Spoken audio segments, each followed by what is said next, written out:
Merci beaucoup d'abord pour l'invitation. Merci à Moubayar d'avoir organisé ce colloque. Merci aussi d'ailleurs de reprendre cette résolution. Je pense que c'était très important de reprendre le flambeau après l'interruption du processus. Merci d'avoir réuni les associations et de leur avoir permis de s'exprimer dans un moment où on était un petit peu au moment de flou, parce qu'on était en attente des suites des démarches de la haute-commissaire à l'enfance, et donc un peu en suspension. Et donc je pense que c'est une très bonne manière de relancer le processus. Alors moi, je vais parler, mais je vais essayer d'être relativement bref, mais je vais élargir un petit peu la focale. Je vais aussi parler du pénal. Mais je veux parler de 3 points. D'abord, l'importance de l'approche fondée sur les droits humains quand on s'intéresse à cette question des adoptions internationales illégales, des poursuites pénales, et puis aussi l'importance des démarches internationales, donc au-delà de l'Hexagone. D'abord, l'importance de l'approche des droits humains, d'abord parce que je crois que, je vais être un peu redondant en fait, j'ai l'impression, par rapport à tout ce qui a été dit dans la première partie de cette conférence.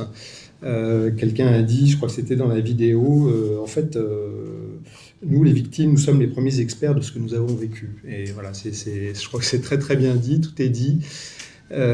Et ça dit l'importance, en fait, dans ce type de processus, pour les adoptions internationales illégales, mais c'est vrai d'autres processus, d'avoir les victimes au centre de tout processus de vérité, de recherche, et en fait de partir de leur parole. Donc là, je crois que la démonstration en a été amplement faite, et c'est très bien d'avoir organisé les choses comme ça, en fait, d'avoir commencé par la parole des victimes, qui sont effectivement les premiers experts, y compris juridiques. Vous avez entendu, je vous dis, je vais être redondant, parce qu'en fait, je vais redire beaucoup de choses qui ont été dites très bien sur le plan juridique par les associations. Alors les victimes, évidemment, c'est simple de dire ça, dire les victimes au centre, c'est pas toujours facile à réaliser, on le voit dans un certain nombre de processus. Je pense en particulier au processus qui concerne les disparitions forcées, parce que j'ai oublié de le dire, je suis là en qualité de professeur, mais je suis aussi en fait ici en qualité de vice-président du Comité des Nations Unies sur les disparitions forcées, et c'est à travers en fait cette problématique de disparition forcée que j'ai été amené à traiter des adoptions illégales. C'est un petit peu plus compliqué souvent à mettre en œuvre, parce qu'en fait, quand on dit les victimes, on peut avoir tendance en fait à mettre tout le monde dans le même sac, et en fait, c'est pas du tout ça. On voit qu'il y a plusieurs associations, il y a plusieurs sensibilités, et je dirais que même au-delà des associations, il y a des personnes, donc il y a des personnes qui veulent pas forcément la même chose, qui ne sont pas à la recherche de la même chose, qui n'ont pas les mêmes besoins, et donc il faut écouter toute cette diversité aussi des voix qui sont portées par les victimes. La deuxième chose, c'est que, ça a été très bien dit à plusieurs reprises, c'est que les victimes ont des droits.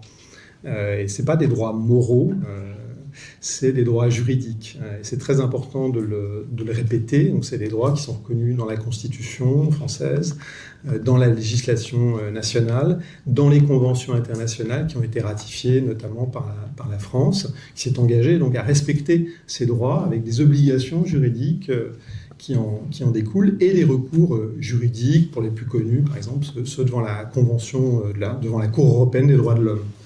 Donc l'État a des obligations vis-à-vis des victimes, et c'est très important de le rappeler. Il y a quelque chose qui a été dit, c'est vraiment un droit que je crois qui est central et qui est le premier besoin des adoptés et aussi des familles biologiques, c'est le droit à la vérité, voilà, qui est un droit qui est reconnu dans la Convention sur les disparitions forcées, mais qui est un droit qui s'étend à toutes les victimes de violations graves des droits de l'homme, et les adoptions internationales illégales sont une violation grave des droits de l'homme. Le droit à la vérité, c'est le droit à la vérité sur son identité, donc ça recouvre le droit à l'identité, qui est un droit qui est reconnu également dans la Convention sur les droits de l'enfant, et ça recouvre aussi la vérité sur les circonstances de l'adoption internationale illégale, donc plus large que simplement de savoir qui on est, c'est vraiment quel a été le système, je reprends ce terme, qui a permis son adoption internationale illégale. Il y a un droit à réparation aussi, ça a été dit, et je crois qu'il faut insister, c'est un mot qui fait un peu grincer les dents, parce qu'on a, surtout du côté des autorités, parce qu'on a peur, ça représente éventuellement la monnaie sonnante et trébuchante. Souvent, la première demande de réparation, c'est pas forcément d'ailleurs une compensation ou une indemnisation, c'est une reconnaissance. Ça, c'est une première en fait, réparation qui est très importante.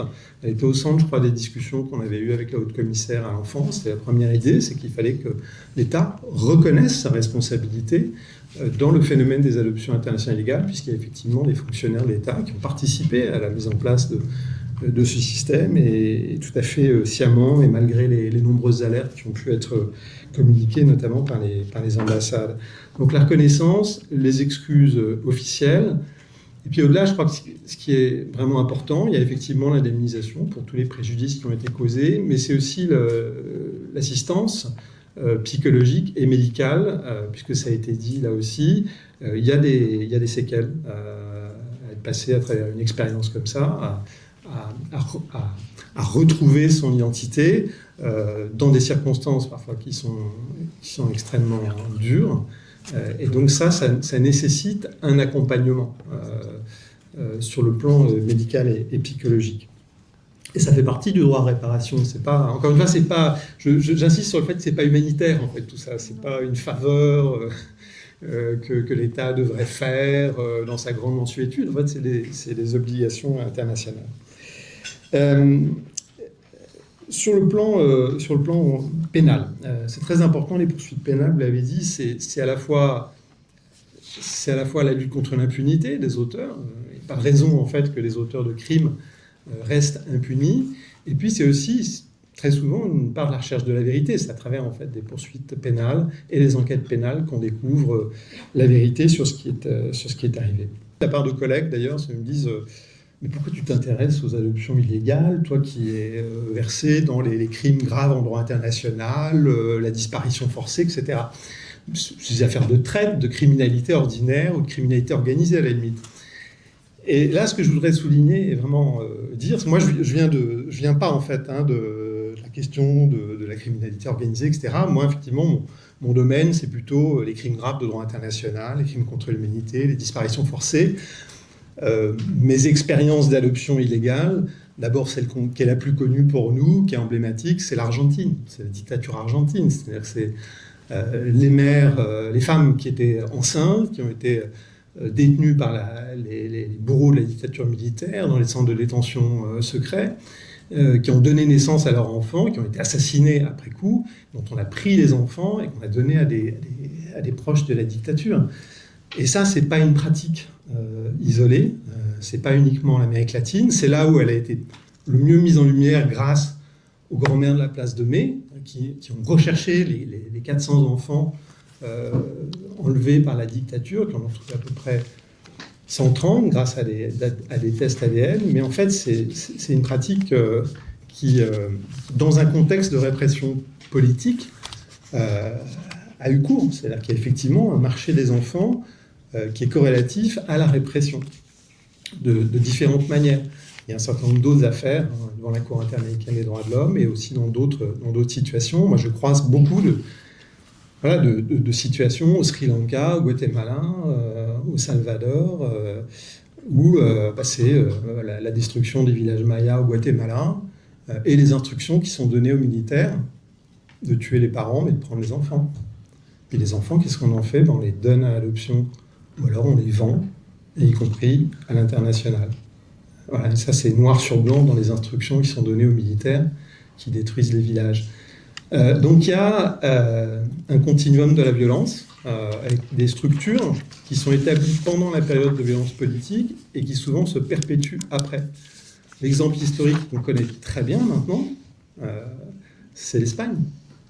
Il y a 30 000 enfants disparus pendant la guerre d'Espagne, parce que justement les franquistes exécutent les républicains espagnols et prennent les enfants et les mettent dans des orphelinats catholiques pour les élever, ensuite les faire élever par des familles proches du régime comme de bons petits fascistes.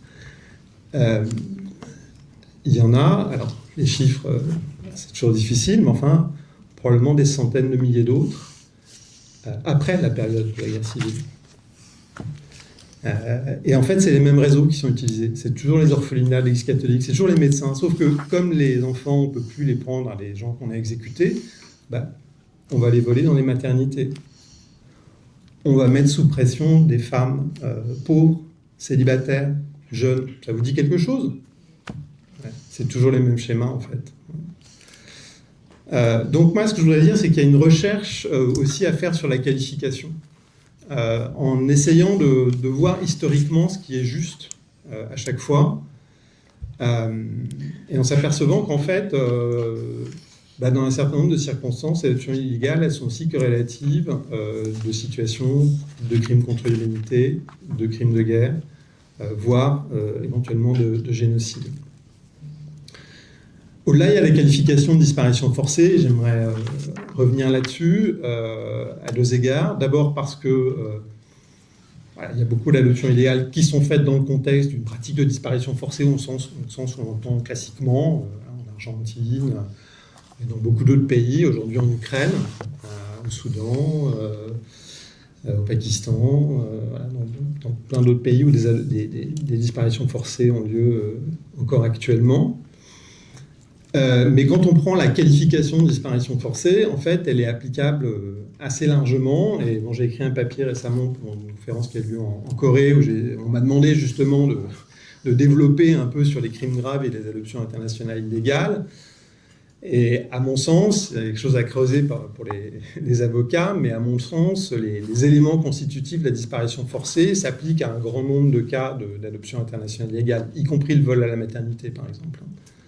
En fait, la disparition forcée, c'est la privation de liberté, avec la complicité directe ou indirecte d'agents de l'État, c'est validé, y compris par acquiescement tacite, suivi du refus de fournir des informations sur le sort de la personne qui a été enlevée, ou de la dissimulation du sort de la personne avec la soustraction de la personne à la protection de la loi. Quand vous reprenez en fait ces éléments un à un, je ne vais pas vous refaire la démonstration si je n'ai pas le temps, mais à mon avis, ça marche. Voilà, ça n'a pas été testé encore, mais à mon avis, ça fonctionne. Alors, l'infraction de disparition forcée, elle a, je dirais, un avantage notable, mais qu'on retrouve dans d'autres infractions. En fait, c'est pas la seule, et dans un certain nombre de procès en Amérique latine, en fait, il y a d'autres infractions qui ont pu être utilisées. C'est que c'est ce qu'on appelle un crime continu, ce que vous avez évoqué tout à l'heure. Et la notion de crime continu, donc, en fait, c'est un crime qui commence au moment de l'enlèvement et qui se poursuit, et qui est en fait un tout indivisible, jusqu'à ce que tous les effets du crime cessent. Et la disparition forcée, elle commence au moment de l'enlèvement, et elle ne cesse qu'à partir du moment où on retrouve la personne. C'est-à-dire qu'on peut effectivement retrouver la personne, soit vivante, soit morte dans une fosse commune, en l'ayant identifiée. Pour l'adoption illégale, à mon sens, c'est un fait continu. C'est-à-dire que c'est un tout en réalité. La personne, l'enfant, il est enlevé, mettons par exemple, à la maternité. On dit à sa mère un mensonge, il est mort, etc. Voilà. On cache, on dissimule son sort, on le redissimule une deuxième fois en falsifiant son identité, de manière à vraiment complètement brouiller les pistes. La personne change d'identité, elle est hors de protection de la loi dans son identité initiale, c'est-à-dire qu'en fait, elle n'est plus du tout protégée, on la sort du pays, on l'adopte ailleurs, le crime ne cesse qu'à partir du moment où l'identité de l'adopté est réétablie, et à mon avis, pas au moment de la découverte, mais au moment du rétablissement officiel lors d'une procédure, où effectivement on dit, en réalité, monsieur, madame untel, c'est en fait telle personne. Et à ce moment-là, la prescription peut commencer à courir, parce que le crime a cessé.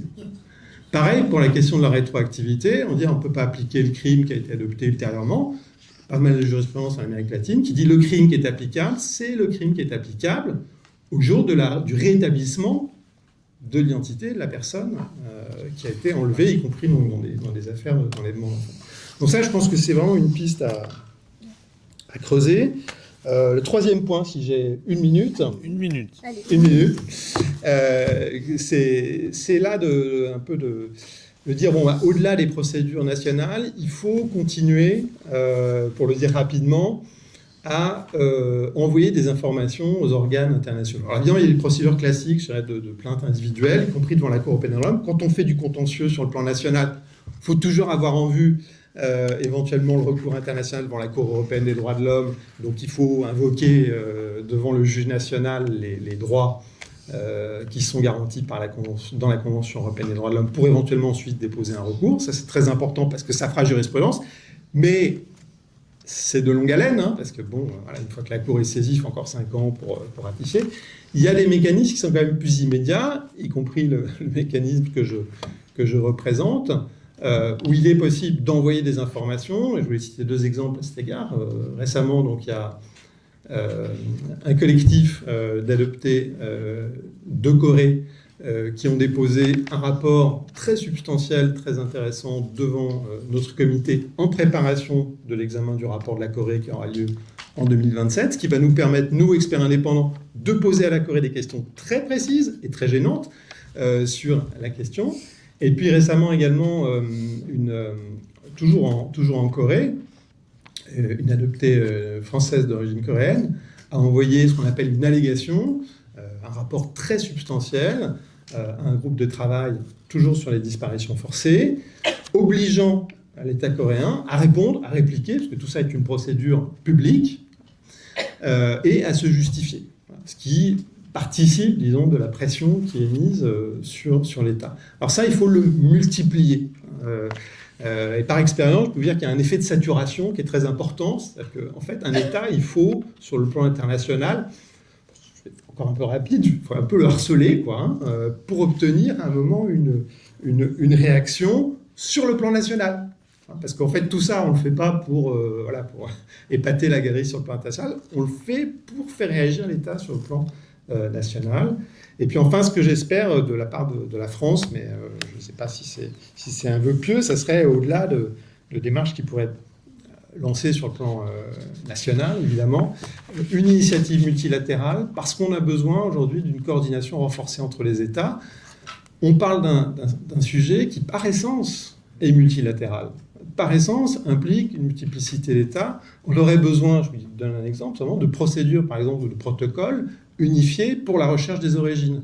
Plutôt que d'avoir 10 protocoles différents selon les pays, on aurait besoin d'avoir une base de données unifiée sur le plan national où on puisse aller éventuellement effectuer des croisements entre les familles biologiques et les adoptés. Voilà, c'est un nombre de choses qui ne peuvent être mises en place qu'à travers de la coopération internationale, et il faudrait de ce point de vue-là qu'il y ait une initiative qui soit prise. Merci beaucoup.